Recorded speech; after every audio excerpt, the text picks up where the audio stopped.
Trump సంచలన ప్రకటన. విదేశీ సినిమాలపై 100% టారిఫ్లు. అమెరికా అధ్యక్షుడు డొనాల్డ్ ట్రంప్ తన పాలనలో దూకుడు కొనసాగిస్తున్నారు.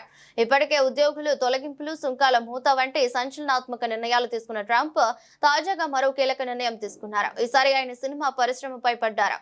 అమెరికాలో విడుదల చేసే విదేశీ సినిమాలపై 100% టారిఫ్లు విధించనున్నట్లు సంచలన ప్రకటన చేశారు. అమెరికన్ ఫిల్మ్ ఇండస్ట్రీకి పూర్వ వైభవం తీసుకొచ్చేందుకు ఈ నిర్ణయం తీసుకున్నట్లు చెప్పారు. విదేశీ సినిమాల వల్ల హాలీవుడ్ నష్టపోతుందని ట్రంప్ వ్యాఖ్యానించారు. అమెరికా బయట షూటింగ్ చేసి తమ దేశంలో రిలీజ్ చేసే అన్ని రకాల సినిమాలపై 100% పన్ను విధిస్తున్నట్లు ప్రకటించారు. అమెరికాలో సినీ పరిశ్రమ వేగంగా పతనమవుతుందని ఈ సందర్భంగా ట్రంప్ అన్నారు. ఇతర దేశాలు ఒకటైన హాలీవుడ్ ను నాశనం చేసేందుకు కుట్రలు పన్నుతున్నాయని ఆరోపించారు. దర్శక నిర్మాతలు స్టూడియోలను అమెరికా నుంచి దూరం చేయడానికి ప్రయత్నిస్తున్నాయని ఆరోపించారు. ఇందుకోసం అన్ని రకాల ప్రోత్సాహకాలను అందిస్తున్నాయన్నారు. ఈ కారణంగా హాలీవుడ్ నాశనం అవుతుందని వ్యాఖ్యానించారు.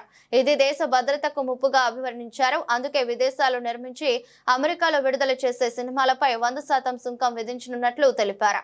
ఈ ప్రక్రియను వెంటనే ప్రారంభించేలా వాణిజ్య శాఖకు ఆదేశించినట్లు ట్రంప్ తన ట్రూత్ సోషల్ మీడియాలో పోస్ట్ పెట్టారు. ప్రస్తుతం ఈ పోస్ట్ వైరల్ అవుతుంది.